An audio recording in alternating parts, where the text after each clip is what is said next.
오늘 느헤미야서 4장 1절부터 10절 말씀, 방해 앞에서 무너지지 않는 믿음이라는 제목을 가지고 같이 하나의 말씀 나누도록 하겠습니다. 이스라엘 백성들이 나라를 세웠습니다. 우리가 잘 알고 있는 것처럼 출애굽해서 그리고 가나안 땅에 들어가서 그 가나안에서 이스라엘 백성들이 사사시대를 거쳐서 사울 왕, 그 다음에 다윗, 솔로몬으로 이어지는 그런 왕국을 세웠습니다. 이스라엘 백성들은 그 나라를 통해서 우리가 세운 이 나라가 하나님 뜻 가운데서 잘 세워지기를 기대했습니다. 하지만 우리가 성경을 읽어보면 알 수 있는 것처럼 이스라엘 백성들의 바람과는 다르게, 또 하나님께서 이스라엘 백성들에게 말씀하신 것과는 다르게 이스라엘이 세운 나라는 변질되었습니다. 그 결과 하나님께서 여러 선지자들을 통해서 이스라엘 백성들이 회개하고 하나님께로 돌아오기를 말씀하셨지만 이스라엘 백성들은 끝내 회개하지 않았고, 하나님께서는 이스라엘과 유다 이 각각의 남북 왕국으로 나누어져 있는 이스라엘 백성들을 징계하셨습니다. 그래서 바빌로니아를 통해서 결국 시드기야 왕 마지막 가운데 시드기야 왕을 마지막으로 이스라엘 그리고 유다 두 왕국은 사라졌습니다. 왕국만 사라진 것이 아닙니다. 시드기야 왕 때 바벨로니아가 예루살렘에 들어와서 어떤 일들을 했냐면, 첫 번째는 성전을 다 무너뜨렸습니다. 성전을 무너뜨리고, 두 번째는 성벽을 무너뜨렸습니다. 성전을 무너뜨렸다라는 것은 어떤 의미가 갖고 있느냐? 일단 첫 번째는 하나님께 드리는 예배가 중단되었다라는 것을 의미합니다. 하나님께 드리는 예배가 중단되었다라는 것은 하나님과 맺은 언약이 중단됨을 이야기합니다. 하나님께서는 이스라엘 백성들의 예배를 받기 원하지 않으셨습니다. 하나님께서는 사실은 중단시키신 거죠. 호세아 6장 6절을 보면 하나님께서는 나는 뭐라고 말씀하셨죠? 호세아서 6장 6절 혹시 기억나시나요? 나는 제사를 원하는 것이 아니라 하나님을 사랑하고 그리고 서로를 사랑하는 것, 인애를 원한다라고 말씀하셨어요. 그러니까 이스라엘 백성 가운데 하나님을 사랑하는 것도 아니고 인애가 없기 때문에 하나님께서는 예배를 닫으신 거죠. 그래서 성전이 무너진 것은 하나님과의 관계가 일시적인 단절되었다는 것을 의미합니다. 그러면 성벽이 무너진 것은 어떤 의미인가요? 성벽은 어떤 의미일 것 같아요? 여러분? 성벽이 하는 역할을 한번 생각을 해보십시오. 성벽이 하는 역할은 외부와 내부를 분리시켜주는 역할을 하는 거죠. 그래서 이 성벽이 있음으로 말미암아서 외부에 있는 적이 내부 안으로 들어오지 못하는 것처럼 예루살렘 성벽이 있음으로 말미암아서 이스라엘 백성들은 어떤 것들이 있냐면 이 정체성, 우리가 하나님의 백성이라는 그 정체성이 성벽을 통해서 드러나는 것이고요. 그리고 이 성벽 안에 있는 이 사람들끼리 모여 있는 것은 공동체성, 이 두 가지의 역할을 갖고 있는 것입니다. 그러니까 에스라서 33장을 에스라서를 보면 어떤 일들이 이루어져 있냐면, 이스라엘 백성들이 나라가 망하고 난 다음에 70년 뒤에 하나님과의 관계의 회복을 위해서 부단히도 애쓴 것이 바로 성전 재건이었다라고 한다면, 그로부터 20년 뒤에, 그러니까 성전이 무너지고 나서 90년 뒤에는 이제 우리 공동체성을 그리고 우리의 정체성을 다시 세워야 되겠다라고 하는 것이 이들 가운데 있었기 때문에 성전을 재건하는 것과 성벽을 재건하기 위해서 이스라엘 백성들이 부단히 애를 썼습니다. 그러니까 우리가 그 관점에서 이스라엘 백성들이 성벽을 재건하고 있다는 것을 봐야지, 그냥 이스라엘 백성들이 성벽을 재건하는 것이 어떤 하나의 건축물을 쌓는 것으로만 생각을 한다면 사실 본문이 이야기하고 있는 것을 완전히 이해하지 못하는 거예요. 성벽을 쌓음을 통해서 우리가 하나님의 백성이라는 것, 정체성, 성벽을 쌓음으로 말미암아서 우리가 이방인과 하나님의 백성이라는 공동체성이라는 것을 보여주게 되는 것입니다. 하지만 우리가 본문을 오늘 읽어서 아시겠지만 성벽을 세우는 것이 결코 쉽지 않았어요. 4장 10절 한번 보세요. 느헤미야서 4장 10절을 보시면 이렇게 이야기하고 있어요. 유다 사람들 사이에서 이런 노래가 퍼지고 있었다. 흙더미는 아직도 산더미 같은데 짊어지고 나르다 힘이 다 빠졌으니 우리 힘으로는 이 성벽을 다 쌓지 못하리. 우리가 옛날에 옛날이라고 모르겠지만 저는 학교 다녔을 때 국사 시간에 서동요라는 노래를 배웠었거든요. 서동요라든지 고려가요라든지 제가 기억이 정확하게 나는지는 모르겠지만 이 서동요를 부르면서 사실은 내부 안에서 어떤 그런 혼란을 가중시키잖아요. 지금 이 4장 10절이 이야기하고 있는 것이 성벽을 쌓고 있는데 너무 힘든 거예요. 성전까지는 어떻게 쌓아왔어요. 근데 성전을 쌓고 나서 20년이 지나고 난 뒤에 성벽을 쌓으려고 부단히도 애를 쓰고 애를 썼는데 너무 힘든 거예요. 그러니까 무슨 얘기를 하고 있냐면 4장 10절에 보면 흙더미는 산더미 같은데 짊어지고 나르다 힘이 다 빠졌다. 우리 힘으로는 이 성벽을 다 쌓지 못한다. 이런 노래를 부르면서 우리의 힘듦, 어려움, 성벽을 쌓는 것, 공동체성을 회복하는 것, 성벽을 쌓는 것, 우리의 정체성을 회복하는 것, 그것이 얼마나 힘들고 어려운 일인지를 느헤미야서 4장 10절에서 이스라엘 백성들의 본문의 백성들이 보여주고 있는 거예요. 근데 이 4장 10절을 읽으면서 묘하게 어떤 것들이 오버랩 됩니까? 우리 삶이 오버랩 되지 않으세요? 한번 생각해 보세요. 우리가 교회를 세워 나가고 있는데 뭐 좀 쌓았다 하면 후루룩 무너지고, 교회를 세워가고 있는데 좀 뭔가 세우고 좀 일으키려고 하면 후루룩 무너져 버려요. 그런 모습이 마치 이 느헤미야서 4장 10절에 나와 있는 모습이 마치 우리의 모습과 같지 아니하라는 거예요. 우리 그 관점에서 한번 본문을 보도록 하겠습니다. 4장 1절을 보면요, 이스라엘 백성들이 성벽을 다시 쌓아 올리고 있다라는 이 소식이 다른 사람들한테 퍼졌을 때 사람들은요, 이 소식을 들은 사람들은 분노했어요. 당연히 분노할 수밖에 없죠. 왜냐하면 이스라엘 백성들이 성전도 쌓았는데 성벽도 쌓았다라는 얘기는 이제 어떤 것들을 보여줘요?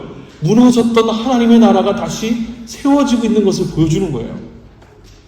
주변에 이스라엘 백성들을 제외한 주변에 있는 사람들은 지난 70년, 90년 동안 그냥 괜찮았어요. 이제 하나님도 다 사라지신 것 같고 이스라엘 백성들도 이제 일부는 남아 있었지만 많은 사람들이 저기 바벨로니아로 포로로 끌려갔으니까 그런 가운데서 70년, 90년 살고 있다가 갑자기 성전이 지어지고 성벽을 재건한다는 얘기를 들었을 때 얼마나 그 이야기가 불편했겠어요. 성벽을 짓는 것을 원치 않았어요. 이스라엘 백성들이 하나님의 백성으로서 다시 세워지는 것, 이스라엘 백성들이 정체성을 확립을 하고 이스라엘 백성이 하나님의 백성으로서의 공동체성을 회복하는 것을 원치 않았어요. 그래서 성전을 다시 짓는다는 이야기를 들었을 때 상당히 불편했어요. 사실 이 성전은요, 이 성벽은요, 느헤미야가 오기 전에도 사실은 계속해서 지으려고 했었어요. 성벽을 다시 재건하려고 수고하고 애를 썼지만 사실은 이렇게 이방 사람들이라든지 혹은 사마리아 사람들이 이 성벽을 지어지는 것을 불편하게 생각했기 때문에, 굉장히 언짢게 생각했기 때문에 성벽을 다시 재건하는 것이 쉽지 않았어요. 이 느헤미야서 1장을 보면 그런 모습을 정확하게 보여주는 부분들이 좀 여러 군데에 나타나 있어요. 1장 한번 2절 보세요. 1장 2절 보시면 나의 형제 가운데 하나인 하나니가 다른 사람들과 함께 유다에서 왔기에 이리로 사로잡혀 오지 않고 그곳에 남아있는 유다 사람들은 어떠한지 예루살렘의 형편은 어떠한지를 물어보았다. 그들이 나에게 대답하였다. 사로잡혀 오지 않고 그 지방에 남은 사람들은 거기에서 고생이 아주 심합니다. 업심여김을 받습니다. 예루살렘 성벽은 허물어지고 성문들은 다 불에 탔습니다. 성벽을 재건하려고 하는 노력들이 있었지만 오늘 본문 2장과 3절에서 느헤미야서 1장 2절과 3절에서 나온 것처럼 실상은 성벽을 재건하는 모습과 완전히 달랐어요.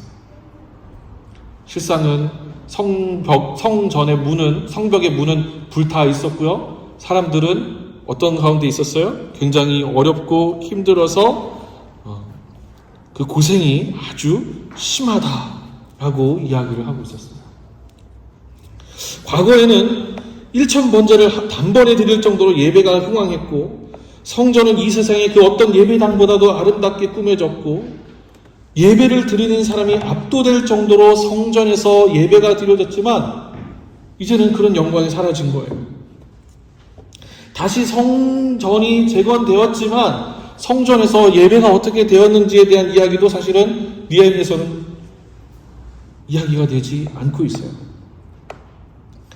이 성벽을 지으려고 하는 노력도 우리가 지금 읽은 본문에서 확인할 수 있었던 것처럼 결코 쉽지 않게 되었어요. 더군다나 우리 본문 4장을 보시면 알 수 있는 것처럼 여러 이방 족속들과 여러 사람들이 성벽을 짓는 것을 방해했어요. 특히 이 산발랏의 경우 성벽 재건이 이루어지는 것에 아주 극도로 분노를 표방합니다. 원어를 살펴보면 이 분노가 계속적으로 지속적으로 이루어지고 있다는 것을 보여주고 있어요. 자, 왜 그러냐면요, 이거 좀 한번 생각을 해봐야 돼요.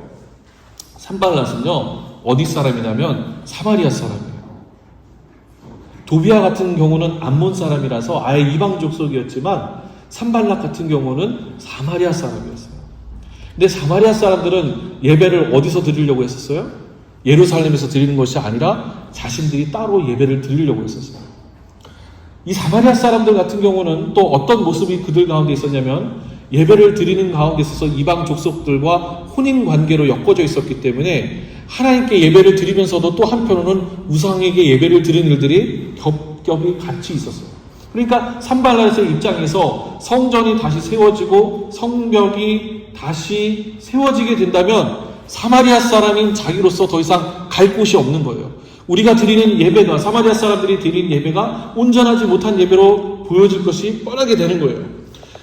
좀 더 근본적인 이유는 사마리아 출신의 자신들에게 주어져야 되는 기회가 사라지게 되는 것이에요. 사마리아 사람들은 끊임없이 예루살렘이 아닌 사마리아에서 예배드리기를 주장했고 혼합주의를 주장했어요.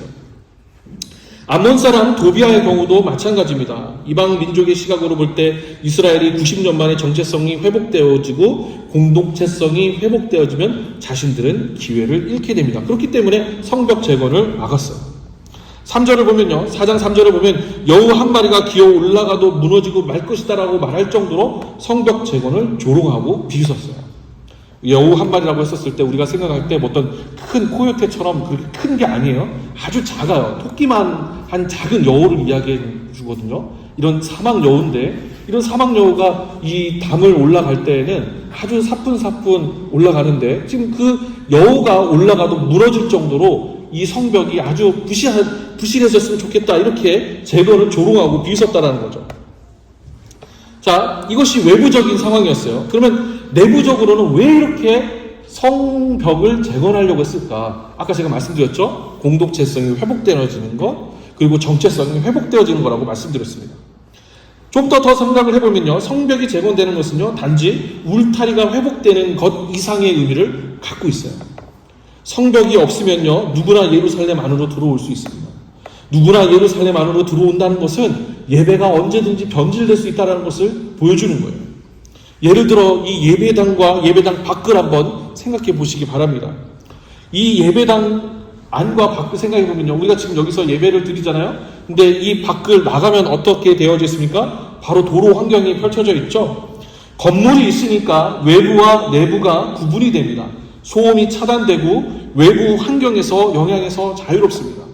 그뿐입니까? 우리가 같이 로고스 교회 안에서 침례를 받은 사람으로서 멤버십을 이루고 형성을 한다라는 그 공동체성을 유지한다는 것은 이 공동체에서 새로운 리더십을 선출한다든지 이 공동체가 서로를 책임진다라는 부분에 있어서 주는 그 아주 간단한 울타리예요. 그러니까 아무나 들어와서 여기에 예배에 참석해서 우리 공동체성이 어떠느니 이 로고스 교회가 어떤 방향으로 가야 된다는 할 수가 없어요. 건물이 밖과 안을 구별해 주는 것처럼 로고스 교회의 멤버십이 안과 밖에 있는 그 멤버십을 구분해 주는 것처럼 이 울타리는 아주 중요한 역할을 하는 거예요. 정체성을 갖고 있는 거예요. 느헤미야 1장 2절과 3절을 보면요, 느헤미야는 예루살렘에 대한 소식을 듣습니다. 무엇보다도 성벽이 허물어지고 성문들이 불에 탔으며 예루살렘에 남은 사람들이 업심여김을 받으며 고생이 심하다는 이야기는 느헤미야의 마음을 울렸어요. 원어를 살펴보면 성벽이 무너진 가운데 남아있는 이스라엘 백성들이 깊은 수치를 입었다라는 의미를 갖고 있어요. 고생했다라는 의미는요, 원어를 살펴보면 수치를 받았다는 거예요. 수치를 받았다는 것이 무슨 뜻인지 알죠? 창피함을 당했다는 거예요. 수치심으로 인해서 감히 얼굴이 오르락부르락 정도로 굉장히 깊은 수치감을 당했다는 거예요. 성벽의 부재는요, 이스라엘 백성들의 정체성, 공동체의 연대에 지장을 줬고 수치심을 줬어요. 너희는 성전만 있지 아무런 공동체성도 없는 거야. 너희는 그냥 겉문만 번지르르게 있는 것이지 실제로는 서로가 서로를 지켜줄 수 없는 공동체가 바로 너희 공동체야. 이것이 그때 당시의 상황이었어요. 근데 이 이야기를 들었을 때 느헤미야가 그 자리에 주저서 앉아서 눈물을 흘렸다라고 이야기하고 있어요. 저희 본문을 보면서요, 오늘날 우리 교회들이 굉장히 어려움 가운데 있지 않습니까? 제가 말씀드리는 어려움은 무슨 재정적인 그런 얘기가 아니에요. 많은 사람들이 신앙을 떠나는 상황 가운데 놓여 있다는 거예요. 근데 제 본문을 보면서 너무 마음이 아팠어요. 나는 느헤미야와 같은 마음을 갖고 있는가? 나는 느헤미야와 같은 마음을 갖고 있는가? 지금 어려운 이 신앙 환경 가운데서 정말 느헤미야와 같은 마음을 갖고 있는가? 느헤미야가 그 자리에 주저앉아서 눈물을 흘렸고 아무것도 할 수 없었어요. 그런데 하나님께서 그를 예루살렘에 보내셨어요. 하나님께서 느헤미야를 보내셨기 때문에 모든 것이 순조로웠을까요? 아닙니다. 절대 그렇지 않습니다. 여기 본문을 보시면 산발락과 도비아 같은 사람이 있었습니다. 느헤미야가 성벽 재건을 위해 도착했지만 재건을 위해서 하는 모든 그 과정이 계속해서 방해가 이루어집니다. 4절을 보면 성벽 재건이 얼마나 고된지 잘 보여줍니다. 비웃음과 수치가 날로 깊어집니다. 아마 성벽 재건이 안 될 거라는 이야기가 그 가운데서 흘러나왔던 것 같습니다. 오죽하면 그 기도가, 이 느헤미야가 드리는 기도가, 이스라엘 백성들이 드리는 기도가 하나님 이 성벽이 빨리 지어지게 도와주세요라는 기도가 아니라 우리가 당하고 있는 수치를 저 사람들한테 되돌려주세요 라는 기도예요. 얼마나 억울했으면, 얼마나 그 수치심으로 힘이 들었으면 내가 당하고 있는 이 창피함을 되돌려 주십시오 하나님. 이 이스라엘 백성들의 마음 상태가 어떤 상황인지를 보여주고 있는 거예요. 하나님 지금 모욕당하고 있잖아요. 모욕당하고 있으니까 그 모욕을 하나님 갚아주셔야 돼요. 이게 지금 이스라엘 백성들의 상황이에요. 그 정도로 성벽을 재건하는 것들이 쉽지 않았다는 거예요. 다른 한편으로는요, 계속해서는요, 성벽 재건을 위해서 또 애를 씁니다. 하나도 없었던 성벽이 재건되어집니다. 원은 엄청나게 빠른 속도로 재건되어집니다. 이 느헤미야서 전체를 살펴보면요, 52일 만에 성벽이 재건되었다라고 이야기를 해요. 그러니까 이게 굉장히 스피드하게 빠른 시간 가운데 벌어졌던 이야기예요. 원을 살펴보면요, 재건되어졌다라고 했었을 때 성벽과 성벽을 이었다라고 얘기를 하는데, 원어를 살펴보면 아예 없었던 것을 새로 다시 만들었다라는 표현을 사용하고 있어요. 자, 4장 6절을 보면요, 마침내 성벽이 재건되어집니다. 하지만 높이가 절반밖에 미치지 못합니다. 이 절반밖에 미치지 못했다는 얘기는 어떤 의미를 보여줘요? 성벽이 온전한 기능을 행하기는 약간 역부족이라는 모습을 보여줍니다. 그러니까 공동체성, 그리고 내부와 외부를 나누는 정체성을 확립하는 데까지는 그렇게 수고하고 애를 썼지만 역부족이었다는 것을 본문 가운데서 보여줍니다. 8절입니다. 마침내 이방 사람들은요, 그리고 산발락과 도비아 같은 성벽이 재건되어지는 것을 원치 않는 사람들은요, 예루살렘 성벽을 치기 위한 논의를 하기 시작합니다. 이때 엄청난 위기가 발생합니다. 우리가 아까 앞에서도 나눴었던 것처럼 함께 모여서 기도하는 사람들도 있었지만 다른 한편으로는 성벽을 쌓을 수 없다는 이야기가 성 안에 가득합니다. 성벽 재건이 불가능하다는 노래가 내부에서 흘러나옵니다. 10절까지 본문을 보면요, 성벽 재건은 유언합니다. 불가능해 보입니다. 오늘 본문은 여기까지입니다. 물론 이후로 어떤 일이 벌어지는지 우리는 압니다. 52일이 지난 뒤에 성벽은 재건되어지고 이후에 공동체가 재건되어집니다. 하지만 그것은 오늘 본문 이후의 이야기입니다. 우리가 살펴볼 것은 신앙 공동체의 정체성 확립과 공동체 연대가 결코 쉽지 않다라는 것입니다. 이제 오늘 본문의 관점을 통해서 이 시대를 살펴보도록 하겠습니다. 코비드-19로 일어난 팬데믹은 우리 사회를 완전히 바꿔놨어요. 어떻게 바뀌었는지에 대해서 추후 한번 이런 세미나를 한번 했으면 좋겠습니다. 근데 혹시 관심 있는 분들은 팬데믹 당시에 있었던 신데카메론이라는 그 강의들을 한번 살펴보시면 팬데믹이 어떤 가운데 우리 기독교에 어떤 영향을 미쳤는지를 여러분들이 한번 아실 수 있을 거예요. 이 코비드-19을 통해서, 이 팬데믹을 통해서 그동안 교회가 갖고 있었던, 기독교가 갖고 있었던 문제들이 불거 올라지게 된 것입니다. 그러니까 이스라엘 백성들이 하나님 앞에 불순종해서 하나님의 징계를 받은 것처럼 사실은 팬데믹을 통해서 하나님께서는 이것을 어떻게 하셨다는 거예요? 우리 교회 가운데, 기독교 가운데 하나님의 도구로 사용하셨다라는 거예요. 그 결과 벌어지는 일들이 지금 이제 팬데믹 이후 4-5년이 지나면서 이런 일들이 벌어지고 이것이 급속하게 이루어지고 있는데, 그 중에 하나 이제 제가 한번 뽑아 본다라면 팬데믹 이후 가장 교회에 큰 영향을 준 것이 있는 것 중에 하나는 뭐냐면 기독신앙이 팬데믹으로 인한 패닉에 빠진 사람들을 구원하지 못했다는 거예요. 팬데믹 한참 몰려왔었을 때 그 가운데 우리가 갖고 있는 신앙이 사람들을 구원하지 못했다는 거예요. 물론 저는 이 견해에 대해서 반대하는 입장입니다. 하지만 큰 틀에서는 그 방향성은 오늘날 교회가 참고해야 된다고 봅니다. 코로나가 한창 창궐할 때 모두가 무기력해졌습니다. 오늘 본문을 통해 생각해보면 성벽이 무너져 내렸을 때 이와 비슷한 모습을 갖고 있었어요.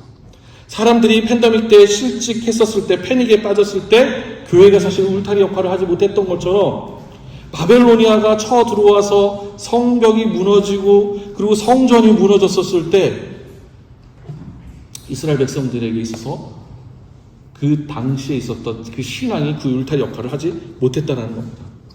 팬데믹 이후 지금 어떻습니까? 지금도 많은 사람들이 교회를 아주 빠르게 이탈하고 있어요. 교회가 마땅히 그들에게 있어서 울타리와 같은 역할을 제공해야 되는데, 정체성 확립과 공동체성을 강하게 해주는 것을 보여줘야 되는데 그렇게 하고 있지 못하다는 거예요. 어떤 분들은요, 그렇게 떠나는 사람들이 믿음이 없고 약해서 그렇다고 하시는 분들도 계시지만 실제로는 다릅니다. 여전히 사람들은요, 종교성이 많이 있습니다. 톰 라이트의 기독교 여행이라는 책을 읽어보면 사람들은 여전히 신앙심이 있고요, 그 어떤 때보다도 종교성이 큰 시대 가운데 우리가 놓여 있습니다. 그럼에도 불구하고 크리스찬들이 줄어드는 이유는, 교회가 예전처럼 많이 부흥하지 못하는 이유는 교회가 예전에 했던 역할을 하지 못하고 있기 때문입니다. 예를 들어서 사도행전을 한번 생각해 보시기 바랍니다. 초대교회가 부흥했었을 때 교회가 했었던 가장 큰 일은 무엇이었냐면 가난하고 힘없는 사람들을 도왔습니다. 사도들은 히브리어를 할 줄 모르는 싱글맘들을 위해서 부단히 헬라어를 할 수 있는 사도들과 사람들을 통해서 사람들을 도왔습니다. 어떤 사람들은 자신의 물질을 내어놓았습니다. 교회가 가장 힘든 사람들의 울타리가 되어준 것입니다. 오늘 본문을 통해서 살펴보면 교회가 예루살렘 성벽이 되어준 것입니다. 저는 어렸을 때 교회에 대한 추억이 많습니다. 주일날 교회에 가면 돈이 없어도 굶을 필요가 하나도 없었어요. 조그만한 것이라도 교회에서 친구들과 나눠 먹었습니다. 교회 식당을 가면요, 교회 식권을 나눠줘서 식권을 받았지만 그것은 형식적인 거였어요. 식권이 없어도 얼마든지 교회 가서 점심 먹을 수 있었어요. 교회 국수를 먹는데 그릇을 2그릇씩 갖다가 먹어도 어느 누구 하나도 뭐라고 하는 사람이 한 명도 없었습니다. 주일학교에서는 늘 조그만한 학용품이라도 얻어갔어요.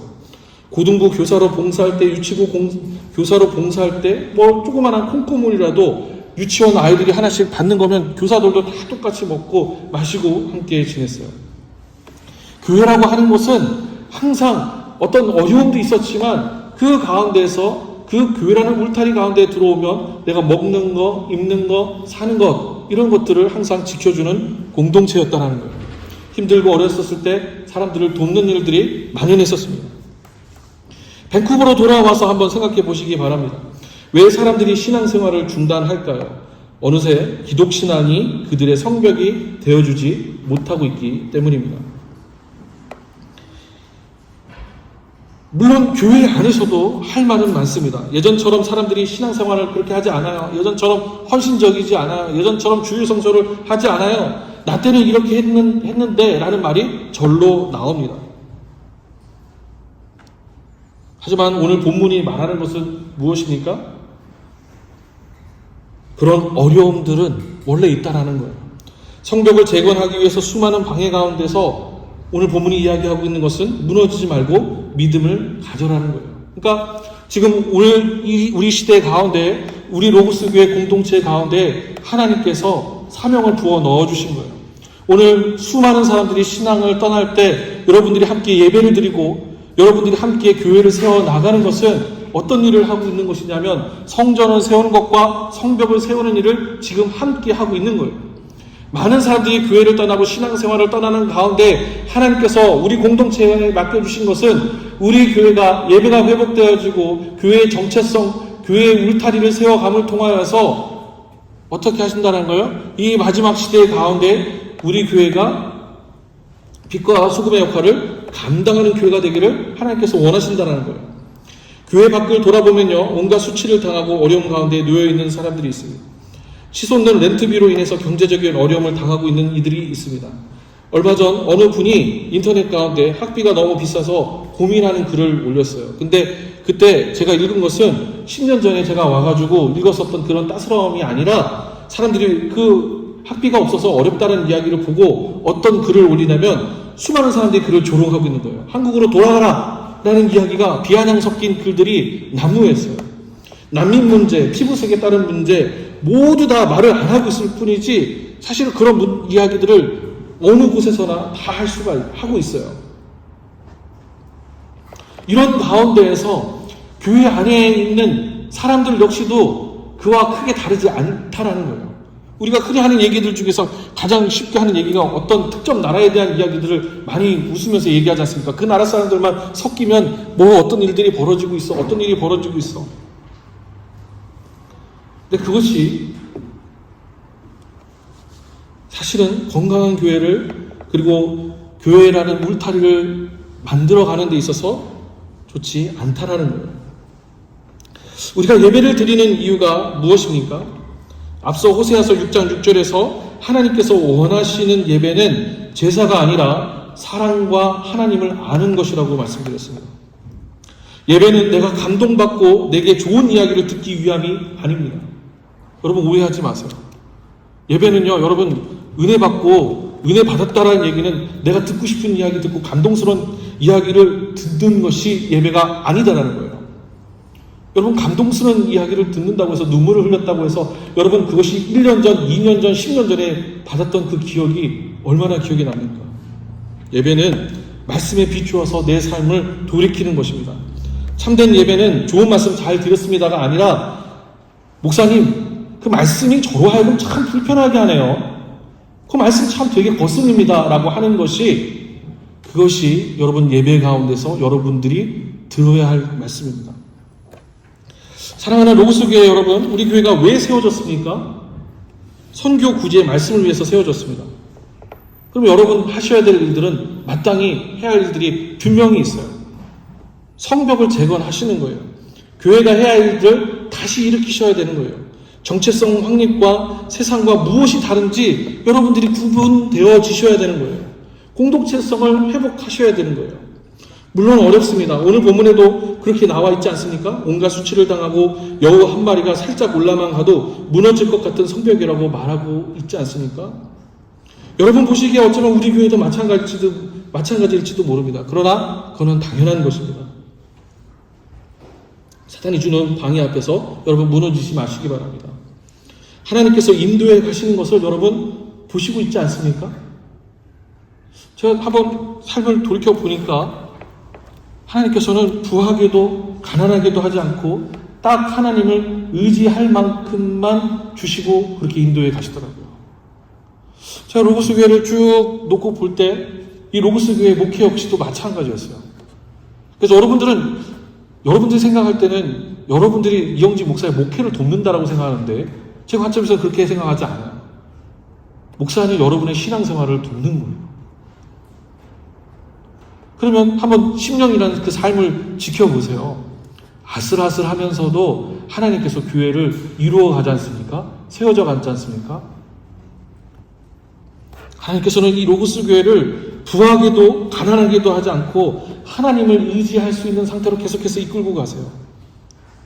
그러면 하나님께서 우리 가운데 원하시는 일들이 분명히 있을 것입니다. 그것이 성벽을 재건해 가는 것입니다. 그 하나님의 인도하심을 믿고 성벽을 재건해 가시는 저와 여러분이 되시기를 주의 이름으로 축원합니다. 기도하겠습니다. 하나님, 오늘 함께 말씀을 나눴습니다. 성벽을 재건하는 것, 공동체성을 확인하고 그리고 이 공동체가 서로 간의 정체성을 확인하는 것임을 우리가 알았습니다. 그러나 이 느헤미야서 4장 1절부터 10절을 볼 때 그 공동체성을 회복하고 정체성을 회복하는 것이 얼마나 힘든지 우리가 본문을 통해서 압니다. 지난 19년 동안 우리가 같이 로고스 교회를 세워 나아갔을 때 교회를 세우는 것이 얼마나 쉽지 않다는 것을 우리는 너무나 잘 압니다. 만약 19년 전에 할 수만 있었다라면 어쩌면 우리 가운데 우리가 교회를 세우는 것이 쉽지 않구나. 19년 전에 이 상황, 19년 뒤에 벌어질 일들을 알았다라면 어쩌면 우리는 좀 크고 더 화려한 곳에 머무르기를 원했을지도 모릅니다. 하지만 하나님, 지난 19년 동안 이 로고스 교회 공동체 모두가 하나님의 일하심을 믿고 한 걸음 한 걸음 달려왔습니다. 여기 모여있는 로고스 교회 공동체 모든 지체들이 오늘 말씀을 통해서 다시 한번 성벽을 재건해 나갈 수 있도록, 우리의 신앙을 재건하고 세워 나갈 수 있도록 주님께서 인도하시고 도와주시옵소서. 하나님께서 부하기도 하지 않으시고 가난하기도 하지 않으신 것처럼 하나님을 딱 의지할 수 있을 만큼 이 공동체 가운데 허락하신 것처럼 하나님, 우리가 그 하나님을 믿음으로 말미암아서 우리 교회가 세워진 말씀과 선교와 구제의 사역을 힘써 할 수 있도록 도와주시옵소서. 감사합니다. 예수님의 이름으로 기도합니다.